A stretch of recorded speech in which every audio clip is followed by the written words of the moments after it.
History वाले आ जाओ channel में मैं राकेश कुमार शर्मा आपका स्वागत करता हूँ। इतिहास को समझने की एक कोशिश के अंतर्गत आज हमारा चर्चा का विषय है फर्स्ट वर्ल्ड वार, प्रथम विश्व युद्ध, जो 1914 से लेकर 1918 तक चला, जिसे इतिहास के अंदर ग्रेट वार, महायुद्ध के नाम से भी जाना जाता है। जब तक तृतीय विश्व युद्ध नहीं हुआ तब तक इसे महायुद्ध के नाम से जाना जाता था। आज हमारी चर्चा का विषय है इस महायुद्ध, इस प्रथम विश्व युद्ध की पृष्ठभूमि क्या थी, इसकी बैकग्राउंड क्या थी और उसके कारण क्या थे। आइए हम चर्चा को आगे बढ़ाते हैं। 28 जून 1914 सुबह 11:15 बजे ऑस्ट्रिया हंगरी के क्षेत्र बोस्निया की राजधानी सराजेवो में आर्क ड्यूक फ्रेंच फर्डिनेंड व उसकी पत्नी सोफी की यंग बोस्निया संगठन के सदस्य गैवरिलो प्रिंसेप द्वारा गोली मारकर हत्या कर दी गई। ऑस्ट्रिया हंगरी ने इस बात को लेकर सर्बिया को अल्टीमेटम दे दिया। रूस ने कहा कि सर्बिया को दबाने की किसी भी कोशिश को कामयाब नहीं होने दिया जाएगा। सर्बिया ने अल्टीमेटम की 2 बातों को छोड़कर बाकी सभी बातों को मान लिया। ये 2 बातें थी: सर्बिया से कुछ अफसरों व ऑस्ट्रिया हंगरी विरोधी लोगों को हटाना। 28 जुलाई को ऑस्ट्रिया हंगरी ने सर्बिया के खिलाफ युद्ध की घोषणा कर दी।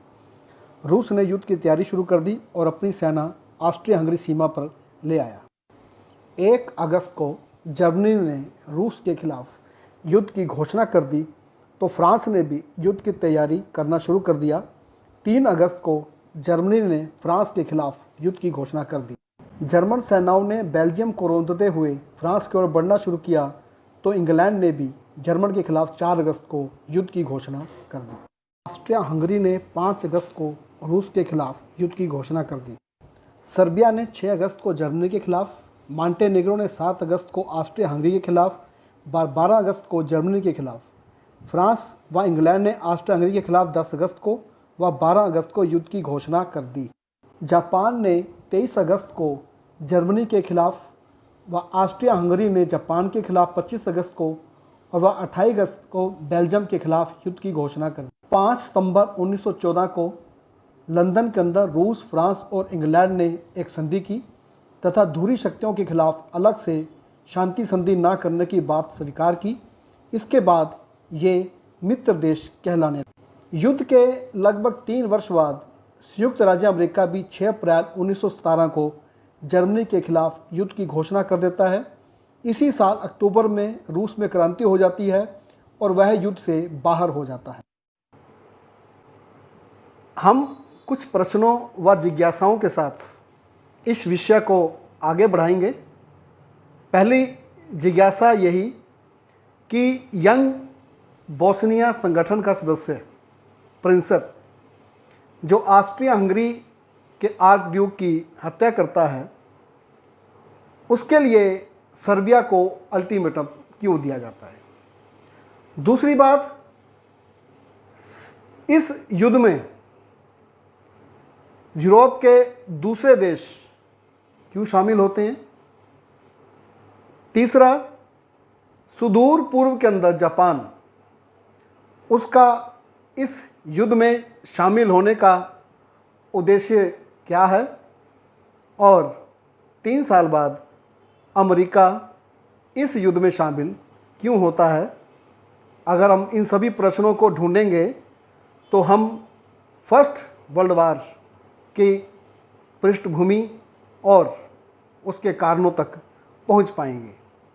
तो अगर हम फर्स्ट वर्ल्ड वार को ढंग से समझना चाहते हैं तो हमारे को विश्व के मानचित्र की जानकारी होनी चाहिए।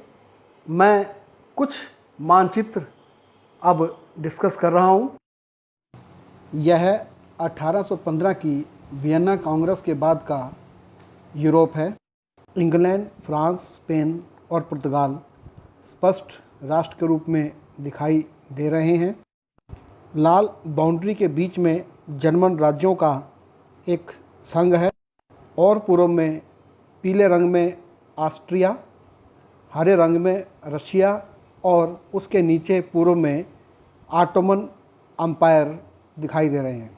वाणिज्यवाद व औद्योगिक क्रांति के परिणाम स्वरूप इंग्लैंड, फ्रांस, बेल्जियम आदि में उदारवाद और राष्ट्रवाद की एक लहर चल रही है। 1815 में नेपोलियन को हराने के बाद वियना कांग्रेस हुई, जिसमें ऑस्ट्रिया के विदेश मंत्री मैटरनिक का दबदबा रहा और यूरोप से राष्ट्रवाद, उदारवाद व लोकतंत्र को दबाने की बात होने लगी। ऑटोमन साम्राज्य के बारे में जानिए। मानचित्र में आपको ये गहरे हरे रंग में ये क्षेत्र दिखाई दे रहा है। यह ऑटोमन राज्य, यह एशिया, अफ्रीका और यूरोप तक फैला हुआ था। ऑटोमन राज्य और हंगरी में विभिन्न भाषाओं और राष्ट्रीयताओं के लोग रहते थे। ऑटोमन राज्य के यूरोप वाले हिस्से में और ऑस्ट्रिया हंगरी और रूस के अंदर ग्रीक चर्च के लोग ज़्यादा थे। रशिया इनकी सहायता से भूमध्य सागर में प्रवेश करना चाहता था, क्योंकि उसके पास व्यापार करने के लिए कहीं पर भी कोई बंदरगाह नहीं थी। विश्व युद्ध की पृष्ठभूमि को समझने की जो महत्वपूर्ण कड़ी है वह है पूंजीवाद का विकास। पूंजीवाद औद्योगिक क्रांति से शुरू हुआ, जो सबसे पहले इंग्लैंड में आई। इंग्लैंड के अंदर भाप के इंजन की खोज हुई। भाप के इंजन का प्रयोग उत्पादन में होने लगा। इंग्लैंड के अंदर उत्पादन के साधनों में परिवर्तन हो गया और उत्पादन की गुणवत्ता और मात्रा दोनों में ही बड़ी वृद्धि हुई। अब नए तकनीक पर आधारित इंडस्ट्री को, उद्योग को कच्चे माल की ज़रूरत थी और उस उद्योग में उत्पन्न हुए माल को बेचने के लिए बाजार की आवश्यकता महसूस हुई। तो पूंजीवाद ने एक इस प्रकार की ज़रूरत महसूस की, जो ज़रूरत उपनिवेशों की स्थापना से पूरी हो सकती थी और वो पूरी की जानी शुरू हुई। अब जिस देश में औद्योगिक क्रांति होती गई, वो उपनिवेशों की दौड़ में शामिल होता चला गया। उसके बाद चाहे वो बेल्जियम है, चाहे वो फ्रांस है, इटली, जर्मन, जापान, अमेरिका, ये सभी बड़ी तेज़ी से औद्योगिक राष्ट्रों में चेंज हुए और साम्राज्यवादी प्रतिस्पर्धा में उपनिवेशों की दौड़ में ये शामिल हो गए और उसी प्रकार से अपनी अंतर्राष्ट्रीय और गृह नीतियां बनाने लगे। अब दुनिया में दो प्रकार के राष्ट्र हो गए। एक जो पूंजीवादी देश हैं और दूसरे देश जहां पर अभी पूंजीवाद नहीं आया है। जिन देशों में वाणिज्यवाद और उसके बाद पूंजीवाद का विकास हुआ, उन देशों में एक चीज़ और आई, वहाँ पर नए विचार, नई अवधारणाएं भी स्थापित हुई। इन अवधारणाओं में राष्ट्रवाद, उदारवाद, लोकतंत्र आदि चीज़ें भी आई। समाज में नए वर्ग आए, पूंजीपति वर्ग, मजदूर वर्ग आया। तो उसके परिणाम स्वरूप समाजवाद के सिद्धांत भी सामने आने शुरू हुए। कहने का मतलब ये है कि पूंजीवाद ने विश्व की बनावट को बदल दिया। उसने विश्व की बनावट को बदलना शुरू कर दिया। पुराने विचारों को, चाहे वो राजतंत्र के रूप में थे, सामंतवाद के रूप में थे, उनको चुनौती मिलनी शुरू हुई और यह चुनौती हमारे को फ्रांसीसी क्रांति में स्पष्ट रूप से दिखाई देती है। लेकिन इस चुनौती का मुकाबला भी किया गया। राजतंत्र और सामंतवाद जो है वो इनको रोकना चाहता था और उन्हें रोकने की कोशिश भी की।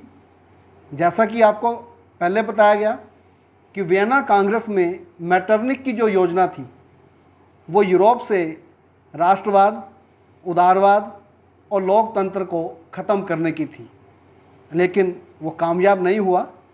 1848 के अंदर पूरे यूरोप के अंदर क्रांतियाँ हुई। मेटरनिक को वियना छोड़कर भागना पड़ा, वो इंग्लैंड चला गया और विश्व जो है वो एक नए दौर में, एक नई मंजिल में चलने लगा। राष्ट्रवाद और उदारवाद, लोकतंत्र, संविधान, मताधिकार की मांग जो है वो यूरोप में बड़े जोर के साथ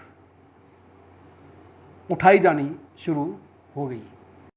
राजतंत्र व सामंती व्यवस्था को चुनौती देते हुए राष्ट्रवाद से प्रेरित व आगे बढ़ने की आकांक्षा के साथ यूरोप में राष्ट्रीयता के आधार पर नए नए देश बनकर उभरने लगे। Greek, Romania, Serbia, Italy, Germany, Montenegro और बल्गारिया, ये नए राष्ट्रों के रूप में यूरोप में उभरकर सामने। ये सभी देश कभी ना कभी ऑस्ट्रिया हंगरी या ऑटोमन साम्राज्य के हिस्सा थे। इसके परिणाम स्वरूप राष्ट्रवाद यूरोप के दूसरे हिस्सों में भी पहुंचा। ऑस्ट्रिया हंगरी अब भी कई राष्ट्रीयताओं का देश था जिनमें राष्ट्रवाद उभर रहा था। ऑस्ट्रिया हंगरी उसको दबाना चाहता था। राष्ट्रवाद को दबाने का ही परिणाम था सराजेवो की यह घटना। संयुक्त राज्य अमेरिका की बात करते हैं। मानचित्र को ध्यान से देखिए। इसमें जो बीच में इस प्रकार से लाइनें हैं जैसे स्केल से लगाई गई हों, ये संयुक्त राज्य अमेरिका के 50 राज्यों की सीमाएं हैं। 1776 में 13 कॉलोनीज जिन्होंने स्वतंत्रता की घोषणा की थी, अब धीरे धीरे अमेरिका के बाकी क्षेत्रों पर भी कब्जा करना शुरू कर दिया था। मैप को अगर आप पॉज कर देखेंगे तो आप पाएंगे कि इसके ऊपर जो डेट्स लिखी हैं कि कब कब अमेरिका ने इनके ऊपर अपना अधिकार स्थापित किया। अधिकार स्थापित करने के बाद अमेरिका ने इसको प्रांतों में बांटा जो स्केल की सहायता से मैप के ऊपर रखकर बांटी गई हैं। 1867 के अंदर अमेरिका ने रूस से अलास्का का प्रदेश भी ले लिया। संयुक्त राज्य अमेरिका अमेरिका महाद्वीप में अपना सर्वोच्चता स्थापित करना चाहता था। इसके लिए अमेरिकी राष्ट्रपति मुनरो ने 2 दिसंबर 1823 को एक सिद्धांत दिया जो मुनरो सिद्धांत के नाम से प्रसिद्ध। इस सिद्धांत का उद्देश्य पश्चिमी गोलार्ध से यूरोपीय शक्तियों के दखल को कम करना था। अमेरिकी राष्ट्रपति रूजवेल्ट ने इसमें बड़ी छड़ी का उप सिद्धांत जोड़ दिया जिसने औपनिवेशिक प्रतिस्पर्धा को नया रूप दिया। इसमें अमेरिका दूसरे देशों को ऋण देकर उनकी नीतियों पर नियंत्रण करता था। 1870 के दशक में द्वितीय औद्योगिक क्रांति हुई। पहली औद्योगिक क्रांति भाप के इंजन से शुरू हुई थी। अब बिजली व पेट्रोलियम की ऊर्जा का प्रयोग शुरू हो गया। इसका प्रयोग स्टील उत्पादन में किया जाने लगा। बड़ी तेज़ी से स्टील का उत्पादन बढ़ा जिससे औद्योगिक क्रांति को बल मिला। मशीनीकरण तेज़ हो गया और तेज़ी से रेलों का जाल बिछाया जाने लगा। एकीकरण के बाद जर्मनी का औद्योगिकरण तेज़ी से हुआ। द्वितीय औद्योगिक क्रांति का नेतृत्व जर्मनी ने किया। 1890 के बाद जर्मनी का उत्पादन तेज़ी से बढ़ा। मशीनों पर काम करने वाले मजदूरों की संख्या में 2 गुना से ज़्यादा की वृद्धि हुई। 1870 ईस्वी में इंग्लैंड जर्मनी से 2 गुना स्टील उत्पादन करता था, तो 1893 ईस्वी में जर्मनी ने उसे पीछे छोड़ दिया और 1914 में वह इंग्लैंड से 2 गुना स्टील उत्पादन करने लगा। 1913 में जर्मनी के निर्यात में तैयार माल की मात्रा बढ़कर 63% हो गई। जर्मनी ने फ्रांस को छोड़कर सारे यूरोप के व्यापार पर प्रभुत्व स्थापित कर लिया था, यानी 1914 में जर्मनी यूरोप का सबसे बड़ा औद्योगिक देश था। विश्व में सिर्फ अमेरिका ही उससे आगे था। जापान में भी मेइजी सुधारों के बाद तेजी से औद्योगिकरण हो रहा था। इन देशों को भी अपना माल बेचने के लिए बाजार की ज़रूरत थी और कच्चे माल की मंडी की ज़रूरत थी। लेकिन विश्व पहले ही बढ़ चुका था, अब उसको फिर से बांटने की ज़रूरत महसूस होने लगी। इस औद्योगिक प्रतिद्वंदिता ने व्यापारिक व सैनिक प्रतिद्वंदिता भी पैदा कर दी। खतरनाक अस्त्र शस्त्र तैयार करने की होड़ लग गई। अंतर्राष्ट्रीय संबंधों में उपनिवेशों व व्यापार को लेकर अविश्वास व तनाव की स्थिति बन गई। जर्मनी के एकीकरण व फ्रांस की हार के बाद गुप्त संधियां होने लगी, जिससे विरोधी धारणाएं पनपने लगी। ऑस्ट्रिया जर्मनी की संधि 1889 ईस्वी की, ऑस्ट्रिया जर्मनी इटली की त्रिपक्षीय संधि 1882 ईस्वी, फ्रांस रूस गठबंधन 1894 ईस्वी, इंग्लैंड फ्रांस समझौता 1904 व इंग्लैंड रूस समझौता 1907। इस वातावरण में अफ्रीका व पूर्वी यूरोप में कई बार यूरोपीय शक्तियां एक दूसरे के खिलाफ खड़ी हो। मोरक्को व अगादिर, बोस्निया व बाल्कन युद्ध इसी टकराव का नतीजा थे और इसी टकराव के परिणाम स्वरूप फर्स्ट वर्ल्ड वार शुरू हुआ। मानचित्र में आप देख सकते हैं कि सारा विश्व सीधे रूप से या उपनिवेशों के रूप में इस युद्ध से संबंधित था, इसीलिए इसे विश्व युद्ध कहा जाता है। मुझे उम्मीद है कि आपको ये वीडियो अच्छी लगी होगी। आप इसके लिए कमेंट बॉक्स में ज़रूर लिखें। मेरी ये कोशिश है कि इतिहास विषय से संबंधित